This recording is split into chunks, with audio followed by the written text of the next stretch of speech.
বড় হয়ে মেয়ে হবে ডাক্তার, নাম তার দেখা যাবে দেশ জুড়ে খবরে, রয়েছে খবরে নেই দুনিয়ায় তিলোত্তমা ঘুমিয়ে কবরে।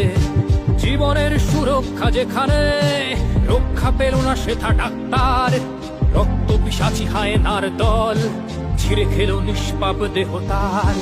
এই বুঝি বাংলা, এই বুঝি দেশ আমার, যার জয়গান গাও।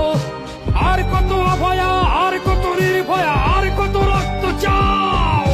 পাপি করে ধর্ষণ, দেশ করে দর্শন, কর্তৃপক্ষ কিছু কয় না। লিঙ্গ ছিন্ন করে ধর্মতলার মোড়ে কেন যে টাঙিয়ে রাখা হয় না। সাধারণ জনগণ করছে আন্দোলন, এমন সাজা কি হতে পারে না। যেন অভয়ার আত্মাও অট্টহাস্যে বলে, দেখ বাপ বাপকেও ছাড়ে না। লক্ষ্য কি আজ দেখি ভক্ষক, নই মোরা নির্বাক দর্শক।